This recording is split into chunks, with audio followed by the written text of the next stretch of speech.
I think it's always important to do what you do. It's your spirit, innit? You always follow decisions that your gut will tell you to do. So like, it's rather than walk by direction, in a sense, you walk by faith because of that gut feeling. So just like we was on a tour in Dubai, and I'm open-minded, man. Do you know what I mean? And I have faith in God, but I haven't picked a religion to follow as such. So I just like to explore and learn about different cultures and religions. So, you know, one of my best friends from kids is a Muslim brother. So we was on a tour of Dubai and we was in the mosque, looking at how beautiful the architecture is. And it was his time to do afternoon prayer. So I just held him. I said, look, put a prayer in for me. Do you know what I mean? Everyone needs a little bit of a blessing, wherever it comes from. So we was in the mosque at the time. He said, why don't you join me for prayer?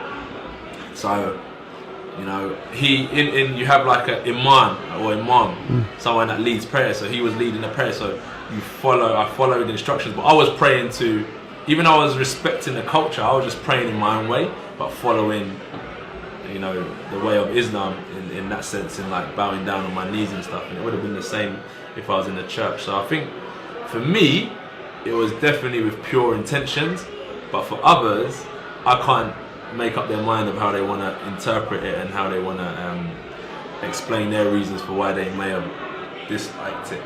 You know where I'm coming from? Because for me, it was just from pure intentions, as I just explained. The first thing that come out from that picture is that Antony Joshua has now turned Muslim. So can you just sort of clarify whether that is the case or isn't the case? I don't want to start clarifying stuff. Yeah. Do you know what I mean? Because I think I don't think I have to. If I want to be in a mosque, if I want to be in a Catholic church or a church, it's all down to my decision. I don't want to start having to be like, oh, I'm going to church, but guys, I'm not a Christian. That's silly. Do you know what I mean?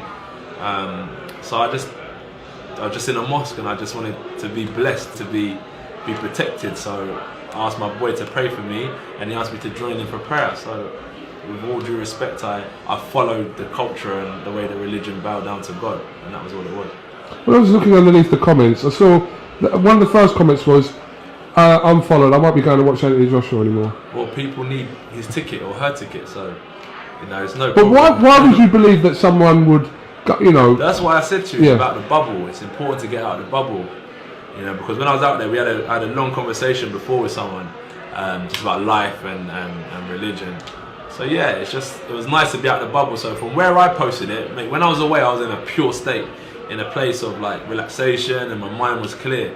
So people that may comment negative things might have seen it in a different light if they was in that conversation with me or had an understanding of why I've done it. But that's why I say I can't always explain why I do things, because I'll be explaining until the cows come home. But do you feel like you don't have to explain? You went to the mosque that day, you pray, end of story. Is that how it is for you? With like the majority of things I do. Yeah. With the majority of things I choose to do. Yeah. And as long as they're with pure intent, 100% I shouldn't explain it. It's a good thing.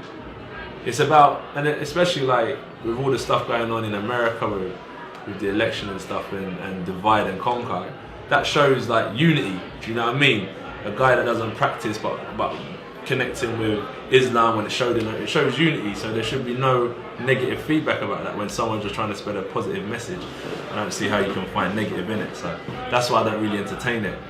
It'll be too hard to try and explain it. But in this country, there's so much negative focus on Muslims and Islam. But when I was out there, I was sitting with people in their full, I think it's Condoras and stuff like that, and they seem like righteous, normal, humble people. Do you know what I mean? So it's a difference. It's a big difference, and you've got a lot of the Brits going out there to visit the country, and it must be beautiful. So it's like, I think you need to get out there and spread, you know, open your eyes to like the other beautiful things in life rather than what's directly in front of you.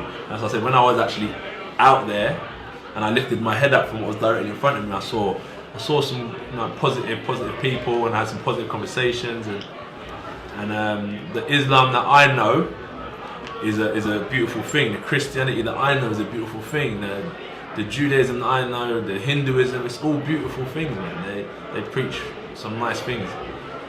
I was just saying that all that negative stuff that we see and hear in this country, it must be stressed that isn't just that. You know, there is another side to all these cultures that you're talking about and religions you're talking about. That people need to be aware of everything that goes on rather than just Everything, focus on the exactly. negative stuff that's portrayed to us. So. Yeah, but that's yeah, and that's why I say like stay humble, because media is media.